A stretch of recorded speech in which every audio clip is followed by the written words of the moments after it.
Just play on some music. I'll do some bending for you here so you can see. I'm just going to play that little box we were talking about.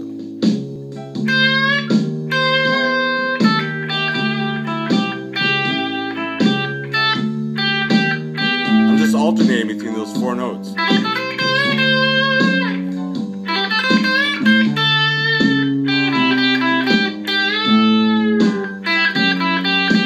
can do this for hours, man. I love it. There's a double stop, slide it up. They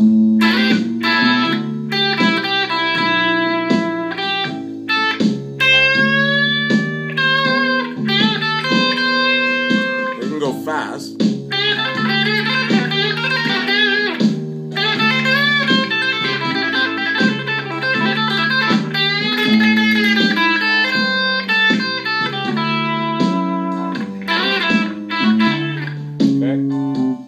So this is some stuff I'm doing. All I'm doing, like that fast stuff I'm doing,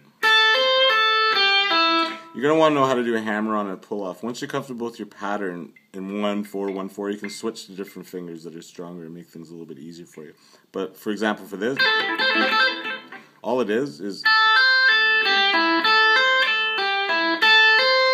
I'm picking the string. I'm just using those four notes again, that little box. Hammering on, pulling off. I'm barring, I'm doing a double stop. I got my first finger covering those two strings. I'm just hammering on, pulling off, and then picking and pulling on.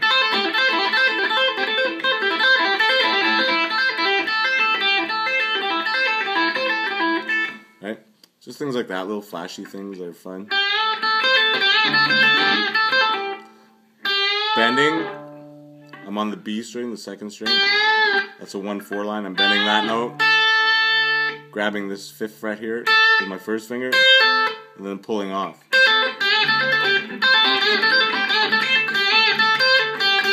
Bend it, grab it, bend, pick the E string, come up to this note, pull it off, and then back.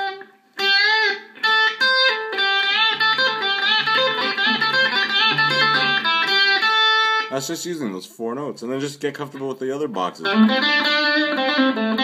then start connecting your boxes together. So here, you got these two strings, your first and second, now you got your third and fourth, and this is a 1-3, 1-3, right?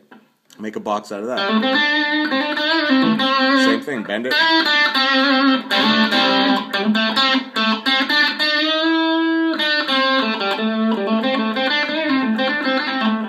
Again, I'm only playing four notes. But then what you can do is start mixing boxes.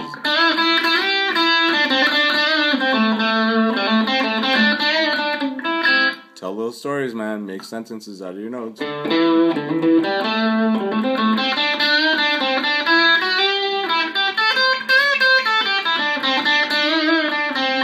Going slow is a lot harder.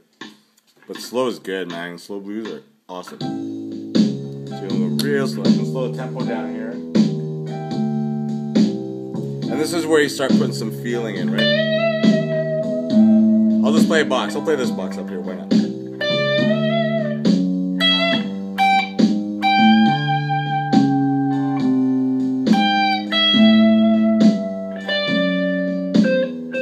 So you don't have to go a million miles an hour to play some good lead.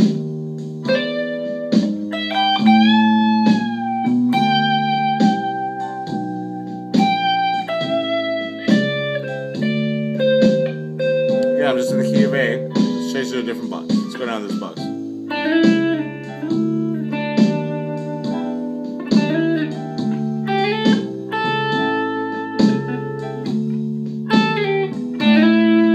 It's nice slow stuff. Back to position 1.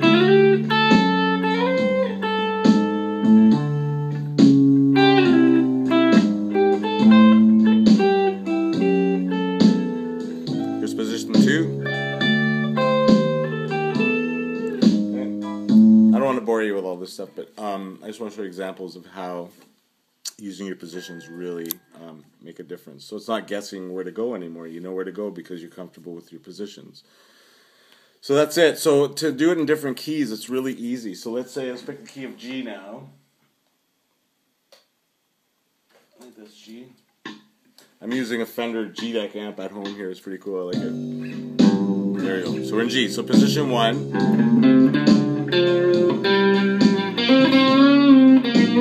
is starting on my G note, right?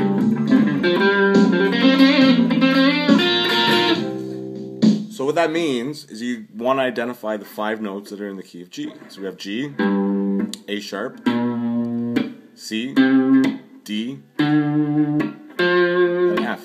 Then back to G. So that means A sharp is position 2. So you're just shifting all your patterns depending on where your first position is. It always starts with position 1. So wherever position 1 is what you're going to base the rest of your patterns on. So we have G, A sharp, C, D. So position 1 is in G, position 2 is in A sharp, position 3 is in C.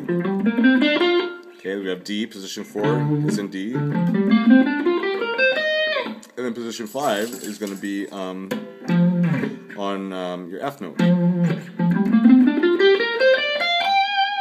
So then you can just rip up and down your patterns in the key of G. Here we go.